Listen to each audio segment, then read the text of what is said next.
নমস্কার বন্ধুরা, নিবেদিতার গৃহকোণে তোমাদের সকলকে স্বাগত জানাই। আজকে আমি দুর্দান্ত স্বাদের সজনে ফুলের চচ্চড়ি রেসিপিটি তোমাদের সাথে শেয়ার করছি। এখন সজনে গাছগুলো সব ফুলে ফুলে ভরে আছে। বাজারেও তো প্রচুর সজনে ফুল বিক্রি হচ্ছে। আর এই যে ফুলগুলো দেখছো, এই ফুলগুলো আমার নিজের হাতে লাগানো সজনে গাছ থেকে 2-3টে ডাল তুলে নিয়েছি।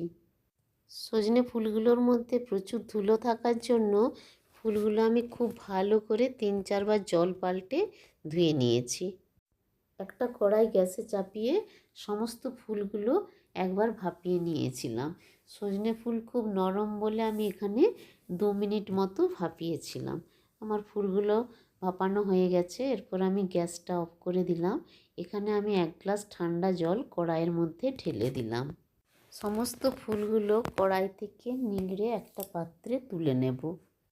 চচ্চড়িতে দেওয়ার জন্য আমি সবজিগুলো সব কুচি করে কেটে নিয়েছিলাম। আলু কুচি, 2টো কাঁচা লঙ্কা কুচি, 2টো গোটা কাঁচা লঙ্কা, 1 টুকরো আদা, কিছুটা রসুন কুচি, একটা পেঁয়াজ কুচি আর একটা বেগুন ছোট করে কেটে নিয়েছিলাম। একটা কড়াই গ্যাসে চাপিয়ে 2 চামচ সর্ষের তেল দিয়ে দিলাম। সজনে ফুলের চচ্চড়িটি সর্ষের তেলেই বেশি খেতে ভালো লাগে। তেলটি গরম হলে এক এক করে সব সবজিগুলো তেলের মধ্যে ছেড়ে দেব। আলু পেঁয়াজ প্রথমে দিয়ে দেবো, একটু নেড়ে চেড়ে রসুন কুচিটাও দিয়ে দেব। আবারও আরেকবার নেড়ে ঢাকা দিয়ে দেবো। আর আদার টুকরোটা 1 চামচ গোটা জিরের সাথে পেস্ট করে নেব। ঢাকা খুলে আরেকবার নেড়ে বেগুনগুলো এর মধ্যে দিয়ে দেব। গ্যাসটা এই সময় কমে রাখতে হবে। 2টো লঙ্কা চিড়ে সবজির মধ্যে দিয়ে দিলাম। সমস্ত সবজি ভালো করে নেড়ে চেড়ে আবার একবার ঢাকা দিয়ে দিলাম। 2 মিনিট ঢাকা দেওয়ার পর ঢাকাটা খুলে ভালো করে সবজিগুলো নেড়ে এখানে আমি 1/2 চামচ মতো লবণ দিয়ে দিলাম। লবণের সাথে সবজিগুলো ভালো করে কষিয়ে নিলাম। আদা ও গোটা জিরের পেস্টটি সবজির মধ্যে দিয়ে দিলাম। এরপর আমি ভালো করে সবজিটি আরেকবার কষিয়ে নেব। সজনে ফুলের চচ্চড়িতে মশলা অল্প দিলেই বেশি খেতে ভালো লাগে। ভালো করে কষানো হয়ে গেলে 1/2 চামচ হলুদ দিয়ে দেব। ভাপিয়ে রাখা সজনে ফুলগুলো এরপর সবজির মধ্যে দিয়ে দেব। ফুলের মধ্যে যে ছোট ছোট ডাঁটাও বেরিয়েছিল সেগুলো আমি সবজির মধ্যে দিয়ে দেব। এগুলো কোনো ফেলার দরকার নেই, এগুলো খেতে খুব সুস্বাদু লাগে। সজনে ফুল দেওয়ার জন্য আমি আবার অল্প পরিমাণে লবণ দিয়ে দিলাম। এরপর খুব ভালোভাবে লবণের সাথে সমস্ত সবজিটি কষিয়ে নিলাম। এরপর একবার ঢাকা দিয়ে দেবো। আবার 2-3 মিনিট পর ঢাকা খুলে খুব ভালোভাবে নেড়ে চেড়ে আগের থেকে পেস্ট করে রাখা 1 চামচ হলুদ সর্ষে ও 1 চামচ পোস্তর মিশ্রণ সবজির মধ্যে মিশিয়ে দিলাম। এইখানে আমি বাটিটি 2-3 চামচ জল দিয়ে সেই জলটাও সবজির মধ্যে দিয়ে দিলাম। এই সময় গ্যাসটা একবার ফুল ফ্লেমে করে দেব। এরপর সবজির সাথে মশলাটা খুব ভালোভাবে কষিয়ে নেব। সজনে গাছ একটি ভীষণ উপকারী গাছ। এর পাতা, ফুল, ডাঁটা সবই স্বাস্থ্যের পক্ষে ভীষণ ভালো। এরপর আমি গ্যাসটি সিমে করে দেব।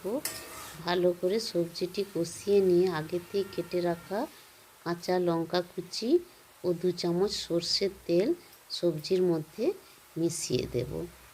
এখানে তোমাদের সাথে আমি একটি টিপস শেয়ার করি। রান্নাটা যখন প্রায় হয়ে আসবে তখন এই কাঁচা লঙ্কা কুচি ও কাঁচা সর্ষের তেল দিলে রান্নার স্বাদটা অনেক গুণ বেড়ে যাবে। তোমরা অতি অবশ্যই বাড়িতে একবার আমার মতো করে বানিয়ে দেখো। এরপর আমি এখানে অল্প একটুখানি চিনি ছড়িয়ে দিলাম। এটা অপশনাল, তোমরা দিতেও পারো আবার নাও দিতে পারো। সজনের ফুলের এই চচ্চড়িটি একটু ধৈর্য ধরে ভালো করে কষিয়ে রান্না করলে অপূর্ব খেতে লাগে। গ্যাসটা এখন আমি সিমে করে রেখেছি। আর সবজিগুলো দেখছো কিভাবে একবার কড়াইয়ের চারদিকে মেলে দিচ্ছি, আবার মাঝে মাঝে খুন্তি দিয়ে এক কাছে জড়ো করে দিচ্ছি। এখানে আমার লবণটা একটু কম মনে হচ্ছিল, সেজন্য আমি আবার সামান্য লবণ দিয়ে দিলাম। বারবার সবজিগুলোকে নেড়ে নেড়ে কড়াইয়ের চারদিকে মেলে দিচ্ছি, আবার একবার করে জড়ো করে দিচ্ছি। এইভাবে করতে করতে একটা সময়ে সবজিটা দেখবে কড়াইয়ের গায়ে প্রায় লেগে লেগে আসছে। তখন খুন্তি দিয়ে ঠিক এইভাবে নেড়ে চেড়ে দিতে হবে। আবার একবার কড়াইয়ের চারদিকে এইভাবে মিলে দিতে হবে। গ্যাসটা আমি সিমেই রেখেছি। রান্নাটা আমার প্রায় হয়ে এসেছে।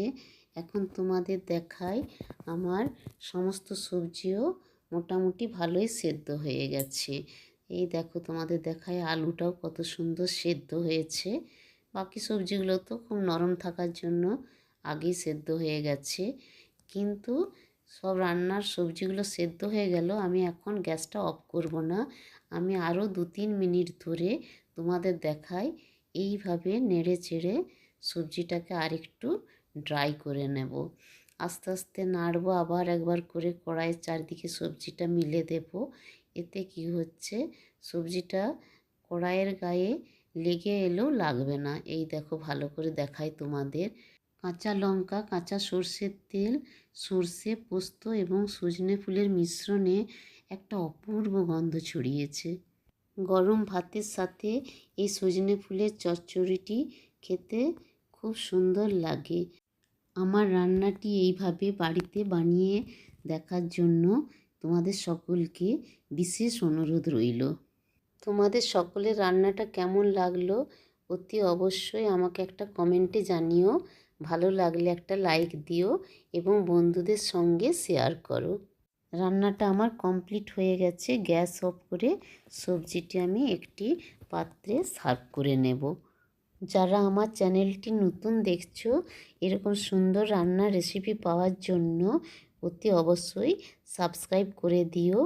এতক্ষণ ধৈর্য ধরে দেখার জন্য তোমাদের সকলকে অশেষ ধন্যবাদ জানাই।